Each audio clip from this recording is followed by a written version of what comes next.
Is there any, how do we start? I'm going to turn to the camera and say, All right. Like, hello! There you go. All right. All right.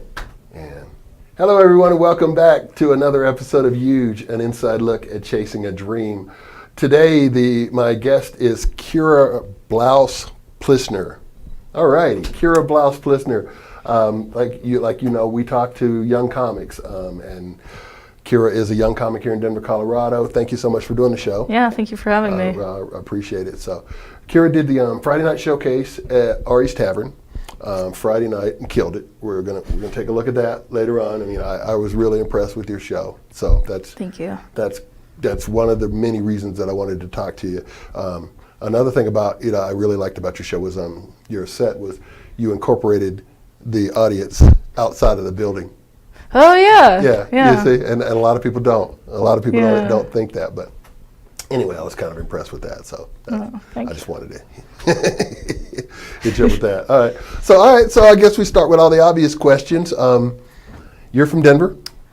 I live in Denver. Yeah. Born and raised, or what? No, I was born in New Jersey. Really? And I moved to Ohio when I was 2, somewhere in there. Born in New Jersey. How does one get to Denver from New Jersey? My dad came to Colorado on some whim. I don't really remember. I think he had like a business trip or something, and then he just like went. Right. And then he like came back and was like, "We're leaving Ohio." So we left Ohio, and then we went to Colorado Springs, and I hated it there. A lot of people love Colorado. You hated Colorado Springs? Well, a lot of people hate Colorado Springs. Yeah. If you live in Denver, it's because you hated Colorado Springs. There's a lot of beautiful things about it. I didn't like it there. So yeah, it's nice to look at. Yeah. It is. It's just haunted, and it's relatively conservative. Yeah. Well, there is a really big liberal population too. There's an interesting juxtaposition either way, but it wasn't my home, I guess, would be the romantic way of putting it. And then I moved to Denver for college when I was like 17, and I've always really loved it here, so. Got it. Yeah. So, you're here, you're growing up in Colorado. I saw you on stage for the first time. That's actually how I met you. I saw you doing your set. So you're a comic. How did that happen? Because my very first boyfriend told me I had no sense of humor, I think. So this is an I'll show you career, huh? Yeah, pure spite. I like that.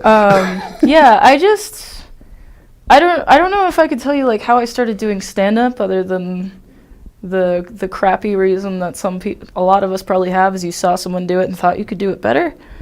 And I used to do poetry slams. Okay. And I've seen a couple of those. Yeah. Which is good because that breaks the silence. Right. But you also get way more used to like stony crowd response. So, and then one time I was at this poetry thing, and there was like maybe 3 of us there. It was kind of on its way out, and we all did our time, and then the host, kind of begrudging, was just like, "Does anyone want to come up again?" So I was like, "I will." And then instead of reading a poem, I just started kind of ranting about my scooter had just been stolen. I had almost been hit by a car. I lost my guitar. I just had a really horrible week that week. So I just went up there and started ranting, but I was doing it in kind of a funny way, and it did really well. So I just kind of started doing that instead. Comedy therapy. You were thinking. Yeah, I'd say so. Yeah. Okay. And right? Anything to show someone that they were wrong about me. So. So you had a guitar. I did. Are you do you do music? Are you a singer? I mean, are you not very good at it, no. Right. But I like to. We were talking earlier, and you said to me that you came to comedy from a writing perspective, because we were talking about how I think that it's very, very important to write. Oh yeah. It's very, very important to write all the time, as much as you possibly can, especially if you're first starting out. So we were talking about that, and you said you came to comedy from a writing perspective. What was that? What was that perspective? What did you do? Well, I mean, poetry for one. Mhm. I still write constantly. I have a site. I do anything that's too long format for stand-up. I'll put as like an article on my website. You have a blog? Yeah. Oh, excellent. What is that? It's oddmosis.com. Really in the I things love that the are hard to name. spell. Oddmo- Yeah. so I can't even say it. Oddmosis? Yeah. oddmosis.com. Oddmosis.com. Yeah. Okay. And I have to check that out. I didn't yeah. know that. Right on. Yeah, it's a little pet project. Nothing big. But yeah, I don't know. I think I've just been writing since I figured out that's something you can do. Like, my parents probably still have stories I wrote when I was like 4 or 5. Okay. And especially like doing poetry and stuff, I got really frustrated with people who had the same poems, and slam poetry is competitive, so I was often losing to the same poems. And Okay, explain to our audience slam poetry, because I'm sure a lot of people don't know. Yeah, slam poetry is competitive poetry. There's a little rhetoric they'll give you at the beginning of a slam that explains the history, and I just tuned it all out, so I can't really tell you. So if I go roses are red, violets are blue, do you get to say something then? Or? Well, the judges will score you on a scale of 1 to 10, although it's really unlikely you'll get a score below 7. Okay. But it's basically competitive, and because there's people judging you, and then the audience can try and sway the judges with their response, like booing a bad score, cheering a good score. And I just remember being really frustrated that people didn't challenge themselves by writing something new if they had a solid poem.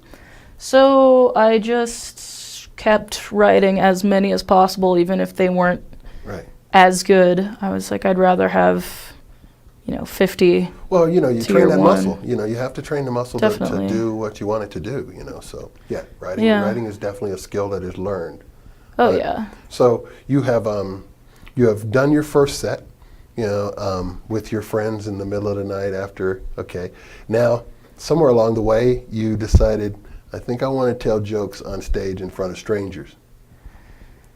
Yeah, that would have been, so that first started in Colorado Springs. I moved back there for a little while, and then I moved back to Denver. I moved back and forth every couple years, but I think I'm actually settled here now. But I saw that Three Kings had an open mic, and I wanted to try it out.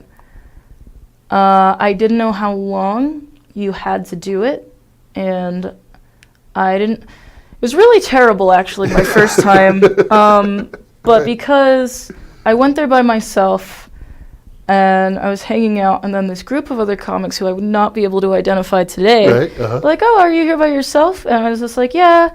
So they invited me, and I was hanging out with them during the show, and they're the ones who actually told me about, 5280's the website where you can check out all the mics and things like that. 5280 comedy. Yeah, .com.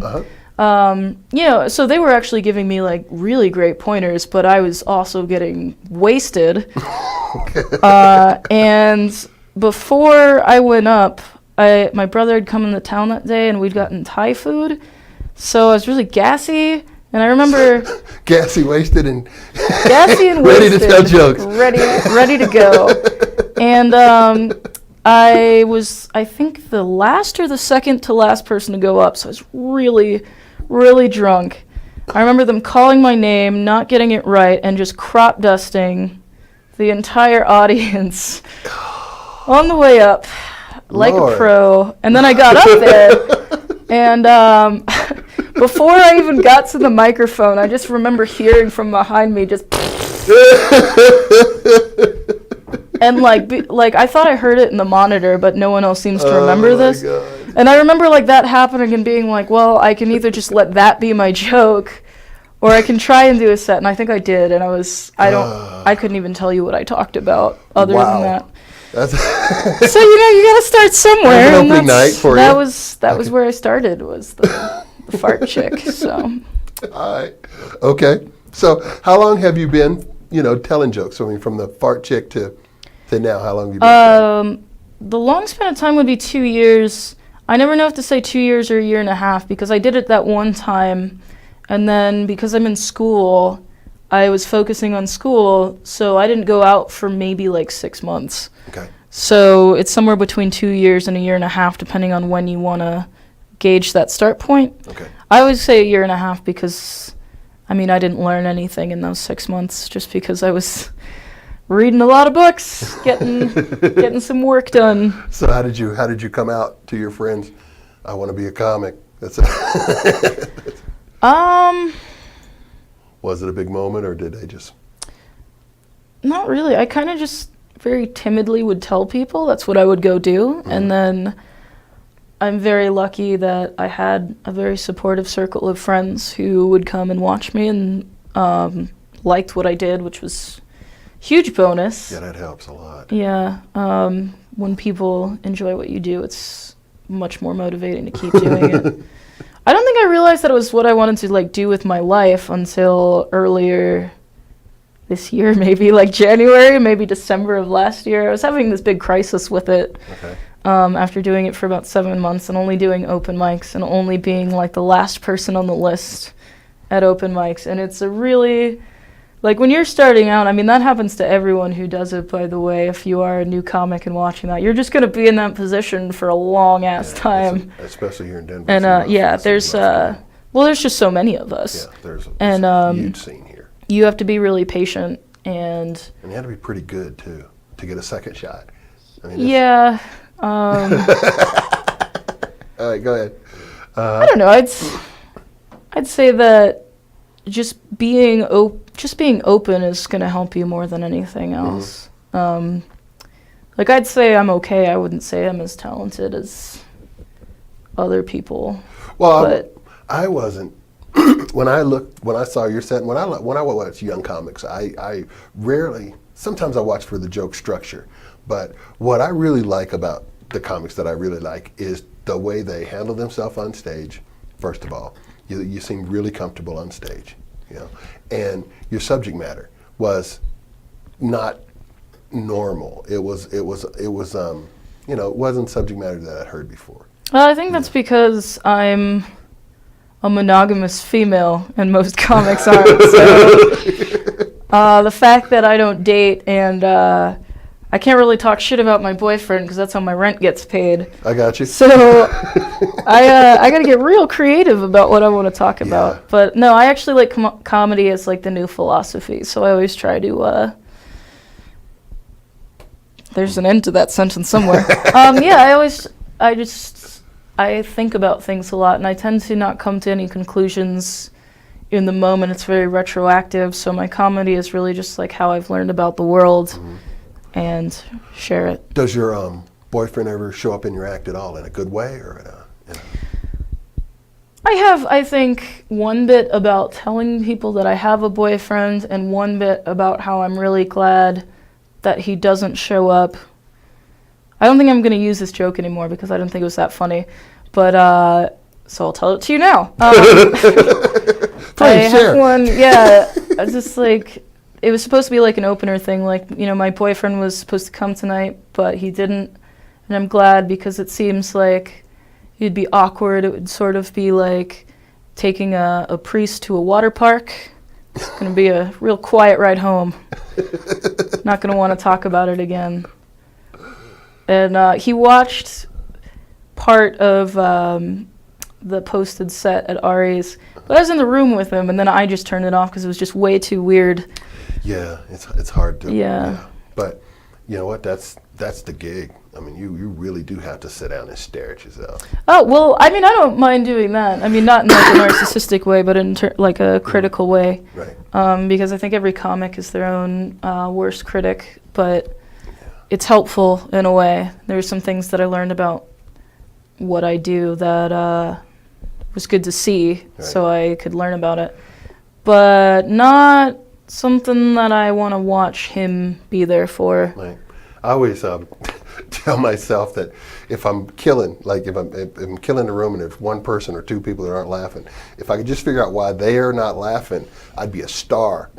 You know, that'd be the thing that put me over the top. If I could just figure out why those two people aren't laughing. So I always study my sets and go, you know, I could have done that better. I could have taken that word out. I could have But it is really difficult to sit next to someone that you care about, and I think intimacy in particular is just like not something you really want involved in someone who's going to be critiquing you. Yeah. I mean, he was nice about it, to be fair. He said my voice didn't sound bad and I didn't seem nervous. So from him, that was great. Those are amazing compliments. Yeah. Because your voice didn't sound bad. That's great. And you didn't seem nervous. I mean, he's had to hear great. my voice for like 8 years, so I'd hope he's all right with it. But no, I'm always surprised when people tell me I seem comfortable and not nervous, because I am shaking.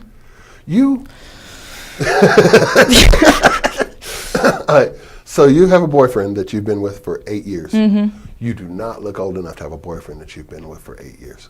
Yeah, I've got a little baby face. Get it from my mom. Wow. So, okay. All right. So, wow. I'm kind of stunned here. I don't want to ask you how old you are, but that explains a whole lot of the stage presence that you have, is that you don't have the stage presence of a 19-year-old, because you're not a 19-year-old. Yeah. I am 25.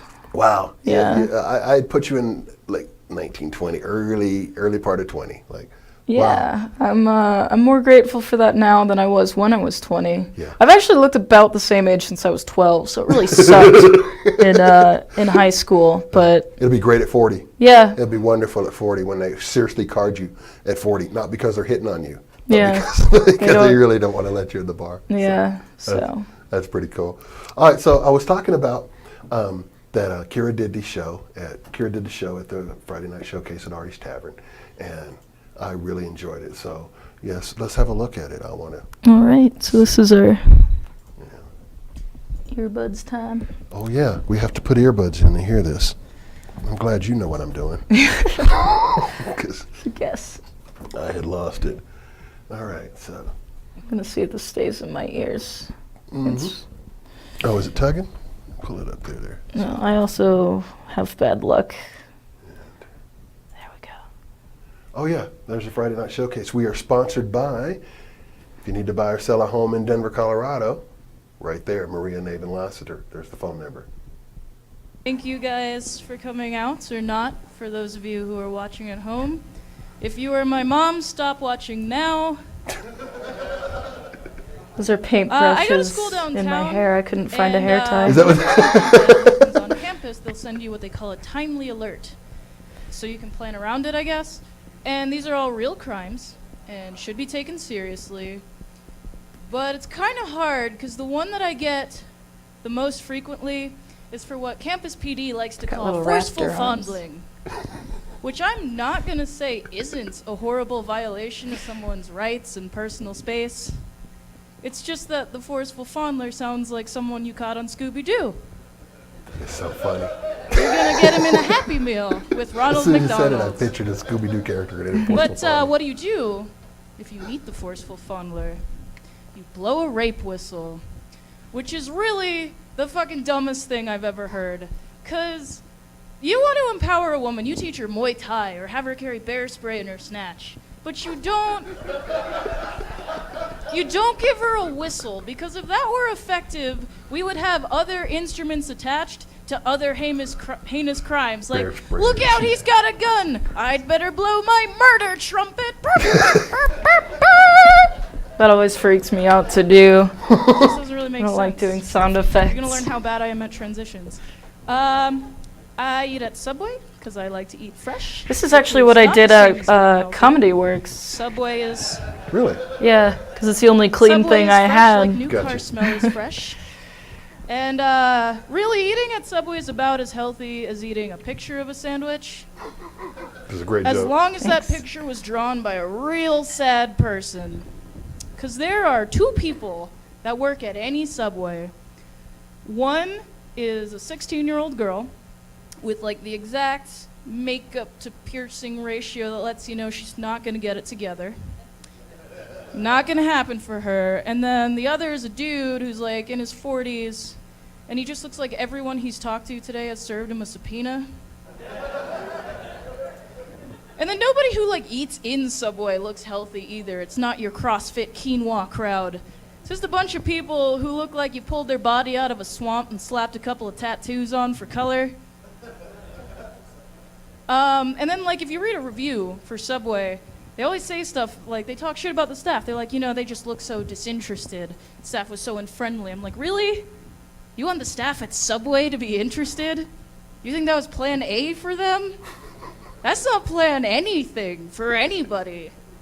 That's plan I drink to feel less alone at night because that liberal arts degree wasn't really the ticket to tomorrow I was hoping for. A lot of words in that sentence. That's a long I one. know that That's a firsthand, long by one. the way, because Yeah. I work at a sandwich shop, or delicatessen if you're into letters. And people say dumb shit to me all the time, and it's really heartbreaking. Like, this one dude's just like, can I have one of those floating cucumbers? I'm like, you mean a pickle? And it's like to the point where I'm like, where is your helper? Where is that nice lady in a blue vest who makes sure you don't touch anything electrical? Worse than anyone who says anything dumb are people who try to get cute with me. So there was this one guy, we were slow, he walks in, he's just like, oh, are you working hard or hardly working? Like, I don't know. Are you really depressing or depressingly real? Please tell me there's more to my life than this. That hurts. I'm kind of a depressing person that way. I don't like it when people tell me I have potential because I'm 25. And it See? mean a lot Told less you I at was 25 25. than it does at 15. Right now, I have the upward mobility of a plane that's disappeared. Like, people will try to say things to cheer you up. They're like, every 7 years, every cell in your body is replaced, so you're a whole new person. It's like, yeah, a fatter, older, more wrinkled version that can't bend as well of yourself. Looks great, future. Thanks. That's something I really regret, I is don't writing really my like to set talk shit list about on my religion. arm. I do all the time, but I don't think I would have remembered it, really, though, if if you I have hadn't. something that makes you feel better and you find comfort in, that's awesome. Those are That's my fine. dogs. Yeah, I met him on the way in. And I get really tired. I have a lot of friends who are atheists, and they always say it's just like, well, I just think it's inconceivable. I don't understand how an otherwise rational human being could believe in, resurrection and talking snakes. I'm like, really? You have no idea. So let me tell you something. I'm an otherwise rational person, and if I go into a public restroom with an automatic toilet, it goes off before I'm done. There's a decent 7 seconds where I'm absolutely certain an alien eel monster is gonna rocket up my poop chute and eat my brain. It took years, despite knowing, understanding that logically, men just grow beards. They do not stand in front of the bathroom mirror and just go, "Hurr!" while the fur comes out of their face. Like, I thought that's why you were all so jealous of each other's beards, because you were That's just sadly flexing. true. It's like, his face is swole. Really? Otherwise, Yeah, totally it didn't rational. occur to me. But we all have I got dumb in an thoughts. I argument had with a my boyfriend, we boyfriend were because going I somewhere, thought he was and growing before his we- beard to annoy me. And then I realized he just had I'm like, I forgotten gotta to go take a shave. dump 'cause I'm a lady. And he goes, oh, that's gross. Girls only poop rainbows and sunshine. You're not a big fan And of I'm beards, like, though? how did you know it's 8 different colors? My and dad burns on has fire? one, and I think it always made me think of him. So No. I think I've gotten over it because even if I look younger, I am 25 and I really don't want to date a child. Yes, gotcha. But you're not really supposed to say that if you're a girl because it's unattractive. That's a weird social convention that we have, that it's unattractive for a girl to talk about poop. And we do a lot of weird things in our culture to seem more attractive to other people. I knew a girl who vajazzled, which doesn't totally make sense to me, because why do you want to advertise that your lady cave is so deep you can mine it for diamonds? And it goes both ways. Like, for men, it's very attractive to be seen as romantic. But romantic is just creepy's better-looking roommates. Because all romance is just how well you can make a girl cry without hitting her. You use your words for those tears. I loved you from the first day I saw you, and I've never stopped. But it's in our music and our movies. It's just part of our culture. Like, there's that song by Bruno Mars, the grenade song, you know, he'd catch a grenade for you, he'd put his hand on a blade for you, he'd just LARP Call of Duty for you all around. What does LARF mean? You know, like A LARP, it's just it's a live weird action thing. Like, role why- play. That's it. Okay, gotcha. Yeah. Thank Hey, you. like any girl who wants you completely- to blow yourself up is just a sociopath. That's not good that's not wife material. That's just a sociopath. Like for me,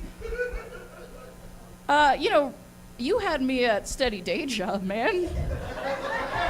You don't have to die. Fuck that. But I understand it's very hard to do romantic gestures. Not and I really think it's sure very what hard I was for guys just to ask doing. those out. I get that. Getting But comfortable on it's super stage. weird for us. For example, I had a guy the same message me on sometimes. Facebook. So I did the friend request accept thing. So that's cool.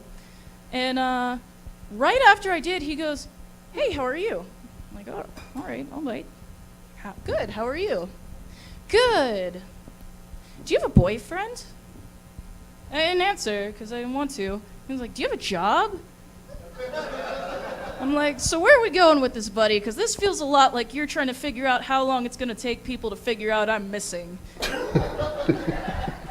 That's actually an example Either of that, or just you're trying to keeping figure going out what if the you least don't, offensive- if you mess up, because that's actually out of order. Did this happen? It totally did, and I thank him for the bit, I guess. But he sent me a message asking if I had a job first, and then a boyfriend, and I didn't like the job thing. Threw me off so badly because that was literally his response to "How are you?" So it's like, huh. Employed. That's how I am. Lowest be okay number with for a that. blowjob you can offer me is. I wanted to ask you about the Either later way, bit, I'm too. not going to answer that. Another fun one was I was walking home from a bar, and this guy is peeing in an alleyway. 'Cause it's 2 a.m. Fuck it, why not? But he looks over at me, and he goes, "Hey, you're beautiful. You should smile more. I bet you're beautiful when you smile." I'm like, "What did you think the best case scenario for what you're doing right now is? Like, I'm just going to be so enamored by your charm and your clear endowment that this is the story we're going to tell our kids?" Other than that, though, like, I mean, I've thought about it. It could have been so much worse, because he could have just been jacking off in the alleyway, staring at a peeling mural, hands still on his cock, still stiff as the Pope's hat. And then he looks over at me, still masturbating, and this is the shot he's got to talk to a girl. Looks over, sees me, goes, "Hey, you should smile more," and then a yogurt explosion erupts from the tip of his penis like a freshly popped bottle of champagne. And if I'd have been there 10 seconds sooner, my future kids would have had an older brother. Thank you, guys. Sinead, get back up here. Well, That was fun. all right. So, how much of that was true? Of the guy the peeing? guy peeing in I the did alleyway. see a guy peeing in an alley, and he sure did ask me to smile. And I didn't really know where to take that for a very long Guys time. are nuts, aren't they? Yeah, I don't even think I have the worst stories. Some of my friends have better ones. Really? Yeah, I don't know if I could pull one off the top of my head. Except for one of my friends has something about like a guy telling her about the Hulk's nipples. Okay. I don't even remember like how that would come up in conversation. But yeah, and I don't necessarily blame them. I think just loneliness makes you kind of weird and Yeah, forget how to address a human being. that's odd, though. Yeah, that'll always stand out in my mind. It's a real treat seeing that guy in the alleyway. So your comedy, do you? I know you incorporated that. Real life. Do you want to put a message out there? I mean, I liked what you did because part of it was how creepy it is for a girl in the middle of the night, and it. And that's not a comedy bit I've seen before. That's not something that I've seen women talk about before. Maybe I'm just not in sync. I mean, I think it might be, but it tends to be put in a different light, because they think the only thing that I did differently is suggest that rather than raping me, he wants to marry me, and I think that's he the only wants an thing actual, that's how he just talks to women. he really wants a relationship. Yeah. But for the fact that I'm peeing in this alley. Yeah. Yeah. I don't really know if I have any like message per se.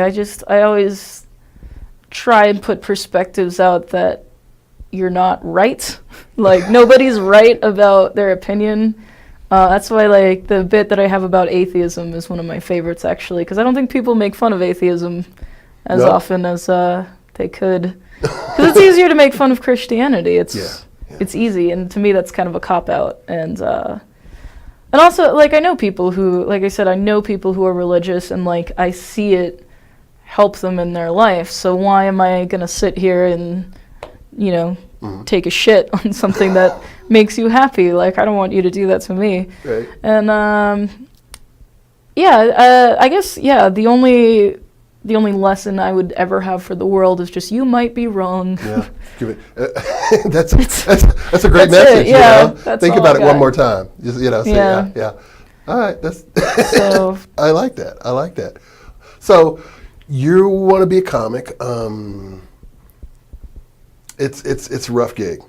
You know it's a rough gig. Everybody, I know. Yeah, and people are moving here to Denver to get into this scene, and this is one of the best scenes in the country. It is, but it's one of the roughest scenes in the country too. It's one of the hardest scenes to break into, because there's just so much talent. There's just so many people here. What has been your experience as far as like showing up at the open mics and finding rooms to actually grow in comedy? You were saying that you just recently did your first comedy work set. Which was amazing and a lot of fun and dangerous, I think, because it could boost your ego in a way that might make you think you're better than you are. Mm-hmm. Because people go to comedy works because they're willing to laugh, so they want to laugh, like they're paying money to go there and laugh. So they're a lot more receptive to your jokes, and even if they're not that great. And then you do it at places that are just rough. Like bars are, that people are coming there to get drunk and forget about their problems, not hear about yours. Right. So it's really hard to just get over the fact that it's not about you telling jokes, for one, which is something I'm glad I figured out pretty early.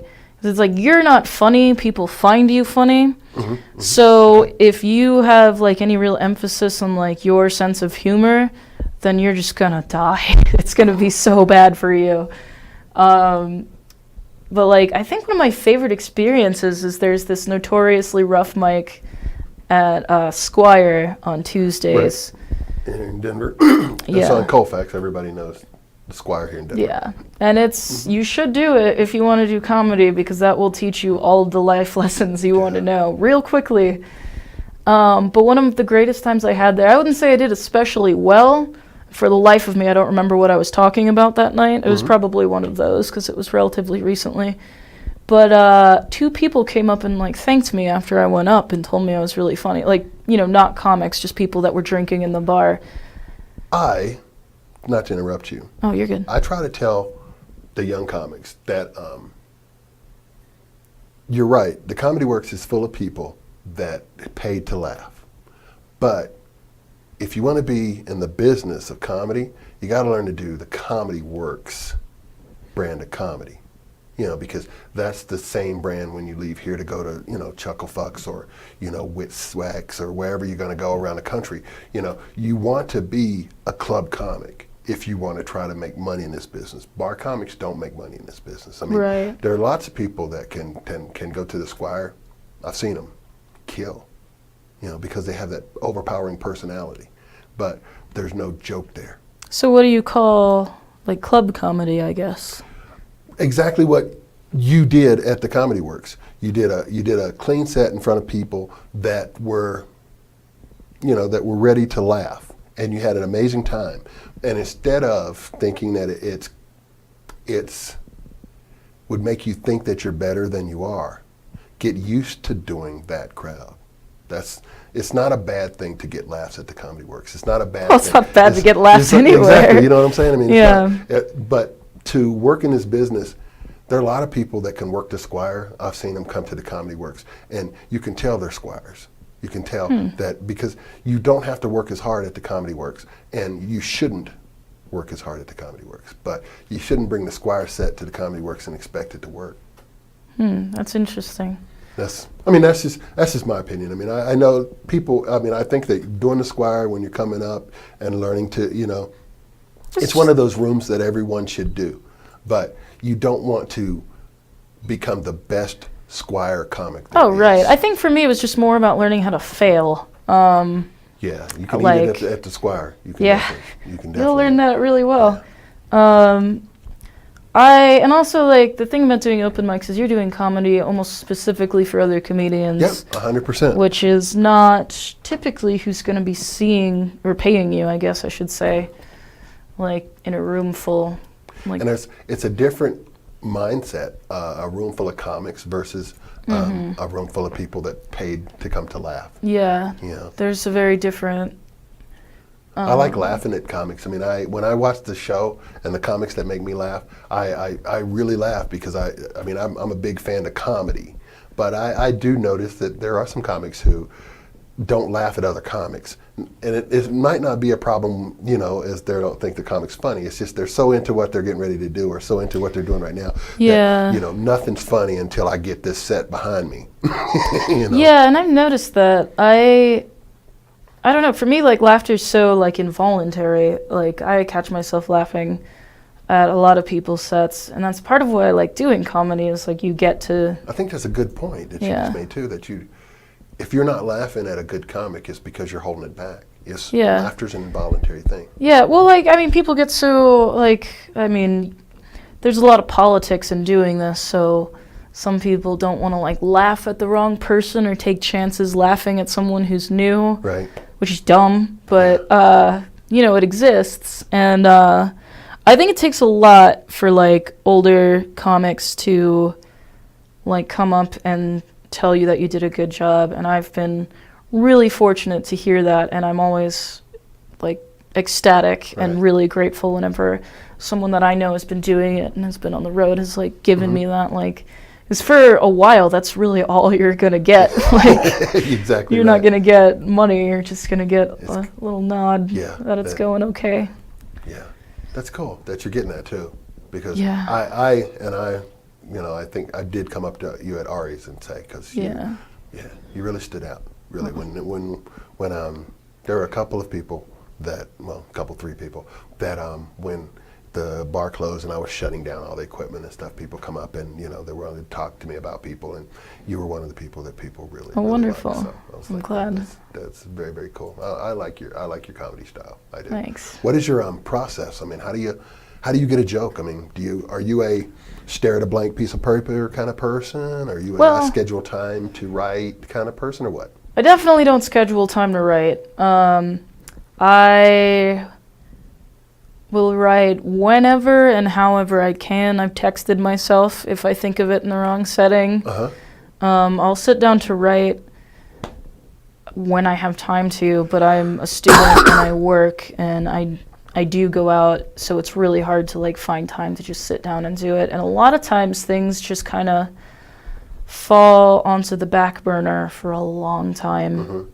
Like the very end of that, the alleyway story, I knew was a really funny story. I didn't have the entire second half of that of, like, what if he'd have been masturbating. Right, okay. Until maybe a few weeks ago, actually. But that happened to me when I was 21. So definitely had a while to ruminate on it. And I remember, like, just saying the story and it wasn't really as funny as I want it to be when I would do it at mics, but it never went away. So I just kind of shelved it and just, like, glanced at it as I would do other things. And then one day that just occurred to me. So I never throw anything out. And I'll write whenever possible, and sometimes writing something new will help you polish something that's older. Now, by writing something new, do you sit down Are you a writer on paper? Are you a typer in a computer? Or I mean, if you're actually physically going to write a joke, do you word process it? Do you write it? Do you have a book that you keep somewhere that's full of? I have all of those things. I'm really disorganized. I have 2 files on my computer. One is for like jokes I'm working out, and then one is for what I'm hoping to be my first hour set. Okay. Which only contains things that not only I've done, but I've performed them. I liked the response. And even that one keeps changing. Like, it's constantly editorial. You don't just get to like write it and then be done with it. I think I have one joke that I haven't altered, but other than that, like. Yeah, the jokes are always building. Yeah. Jokes are always building, and one joke, like you said, will lead you into another joke or will make you think of something totally different, a totally different way. But yeah.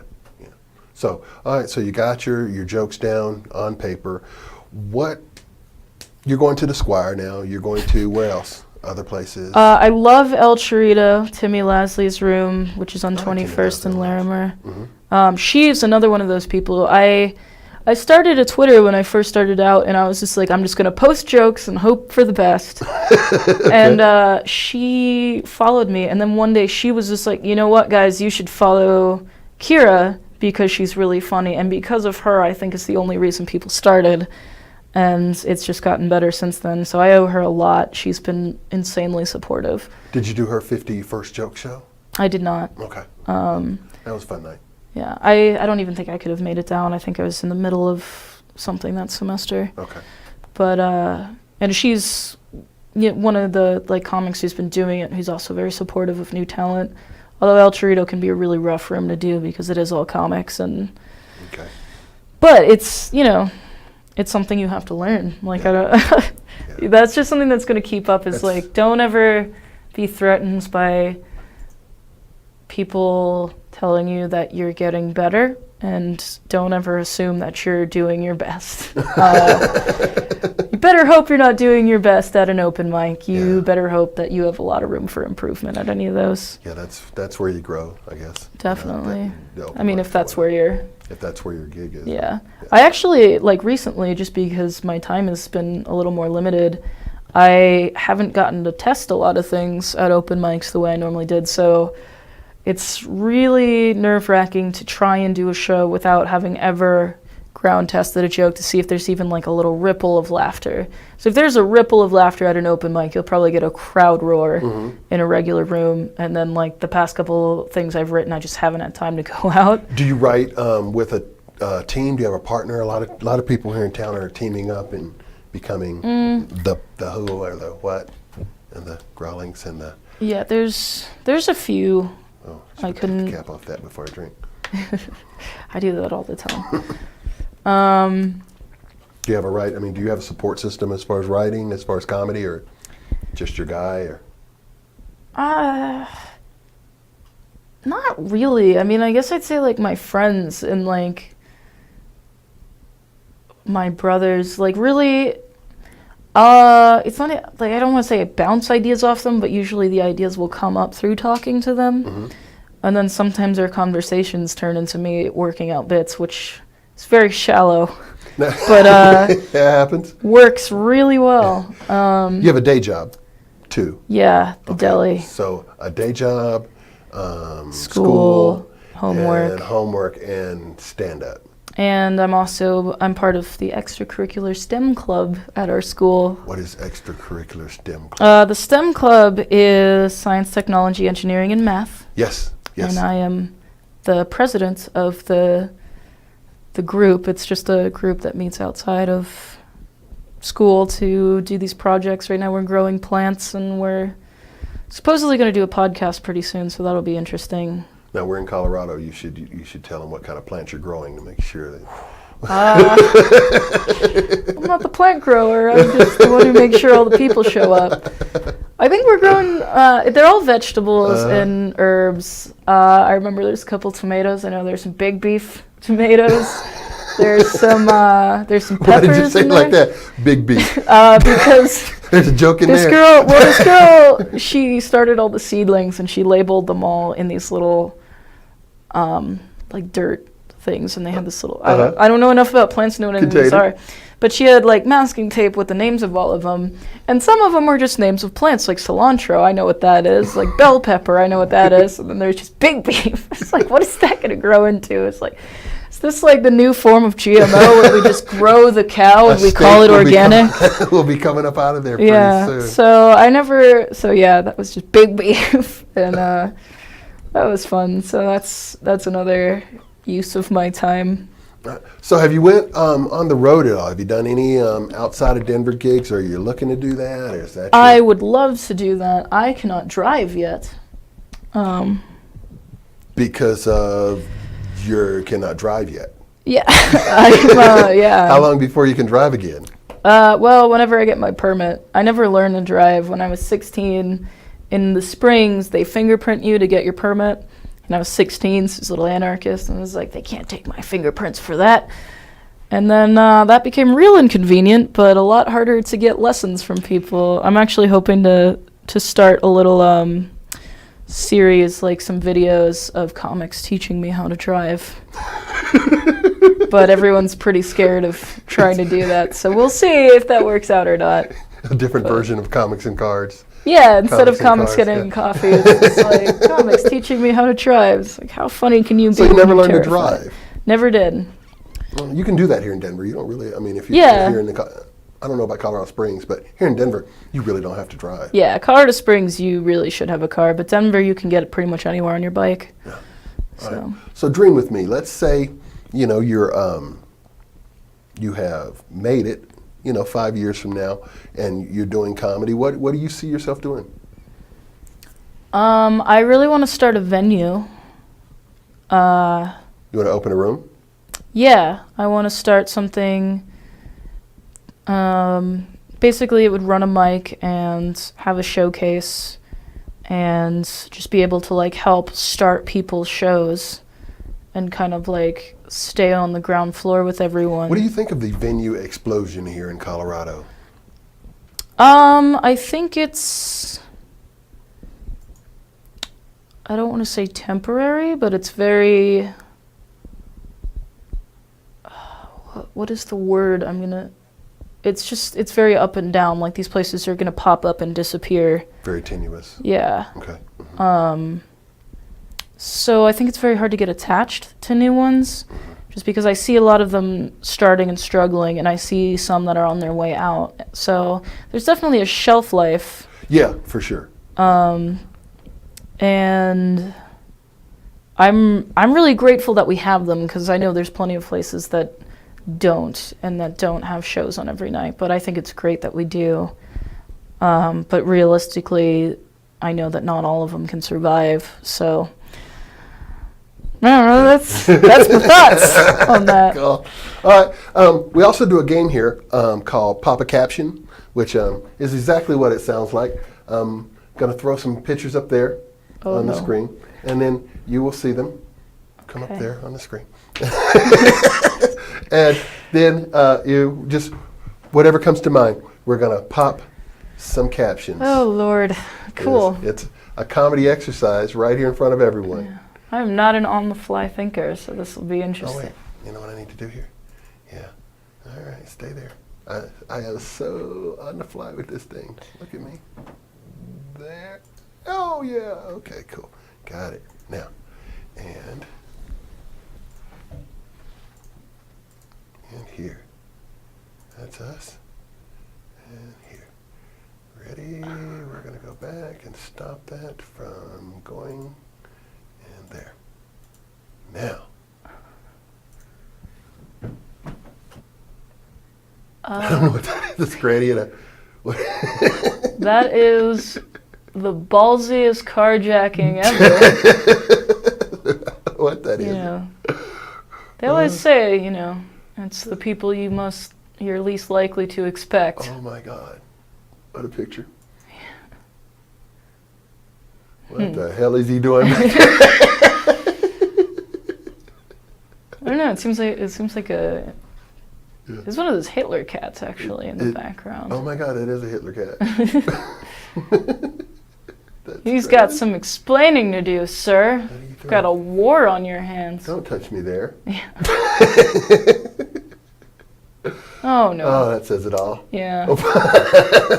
I really so like many how, jokes white people can't do about this one. Yeah. Sorry. What is this gentleman, or actually the lady behind that stern-looking guy in the purple hat? What happened? Stop doing that. Okay, let me go back. There we go.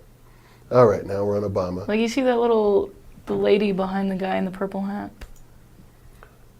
Oh, those little eyes? Yeah. Yeah. What is she doing? I think he stole her Mr. It Potato looks like, Head. it's like, give me back my toy. Yeah. She's getting bounced out. Hey, this is me. Sorry. Oh. This is me in Florida. Are you we about went on to a tell cruise. someone that they're going to smile more?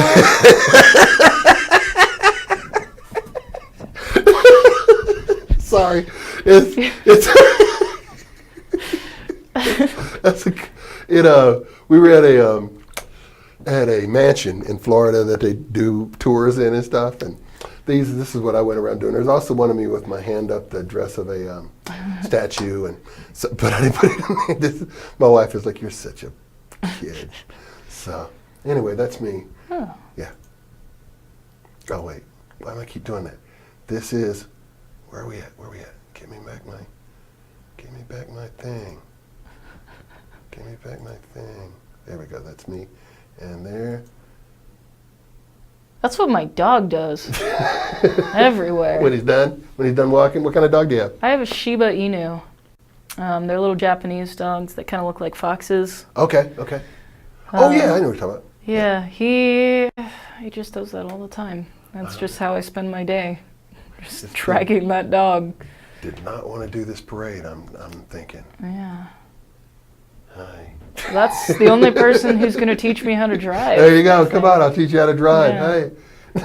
It's very useful if you have no arms or feet. It's a very safe driver. Well, I can't drive either. I wonder what's in the back seat there. Spring break, and I went to find some spring break pictures, and all it was girls in bikinis, and I'm like, I don't want to put a bunch of girls in bikinis up in front of you, so I thought, here's some guys. So, yeah. Because it's spring break, I thought we'd have a theme. So glad to. Oh, man. Yeah, sorry. There's some. There you go. There's no way he makes this, right? I mean, there's no way he clears that fence. Yeah, I don't think so. I don't think he... That's going to be a much different picture in the next frame. Yeah, exactly. That's what I'd like to see, the next 3 frames of that. Yeah. But there is no way he makes that shot. Or no way if he does, anybody catches him.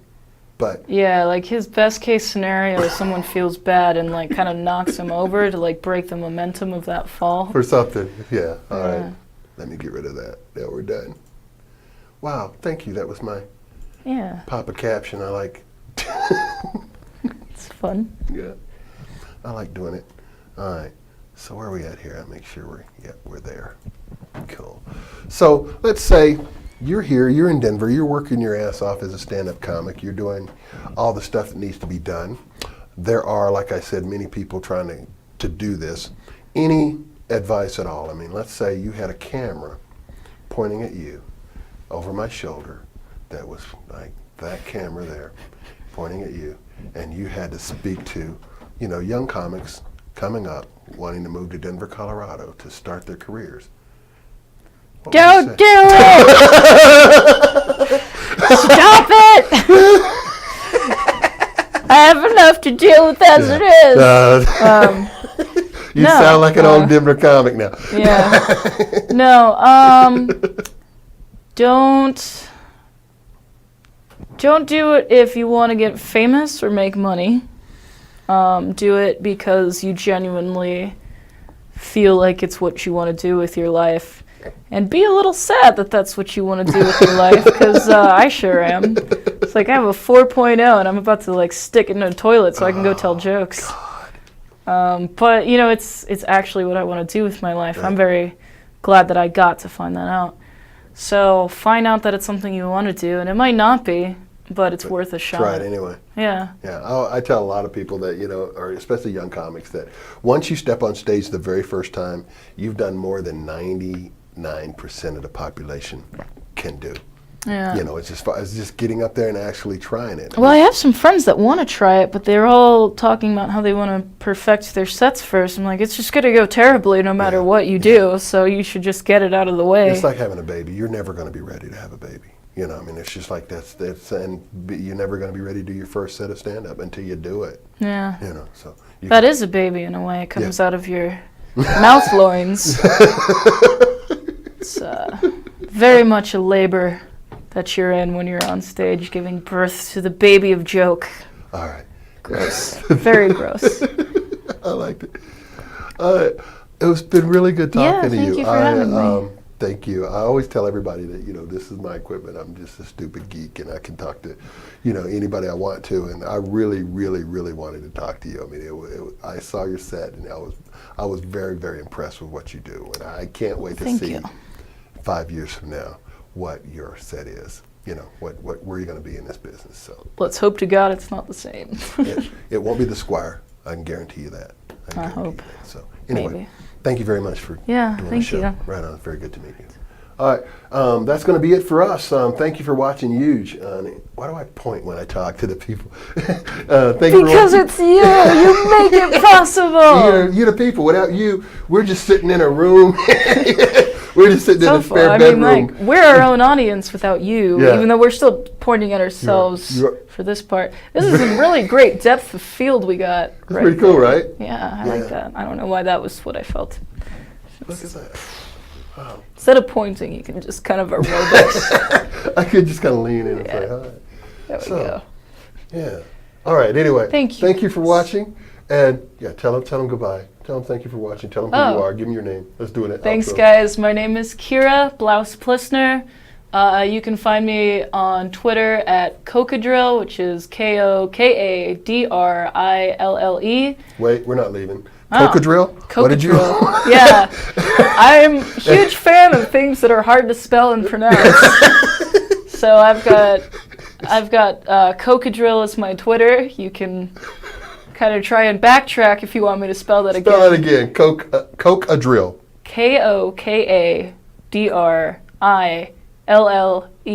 Kokadrill. Oh, just like that. Kokadrill. Yeah. It's pretty phonetic. It sounds like a what do you call it? Prescription. It is kind of. Okay. It's actually that's your doctor about Kokadrill. Yeah. I'm sorry. It's a French folk monster born out of a rooster's egg that was laid in a pile of dung that has a death stare. So I identified with it. I don't know. It's Kokadrill right there. Yeah. From French dung to you. And you have a Facebook? I do. It's also But, all right, it's also Kokadrill on Facebook? Yeah, I think it's just facebook.com/Kokadrill. Yeah, I'm sure that you didn't have to put like Kokadrill 1 or 2 because there wasn't like 3 or 4. Not a lot of people going for that name. All right, so look you up on Kokadrill. And if they want to see you live, you got anything coming up?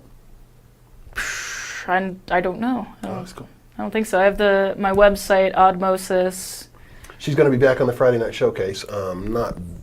Definitely back on the Friday Night Showcase. We'll book it. I'll tell you when. A couple of weeks. So, cool. All right. Anyway, thanks for watching. See you next time.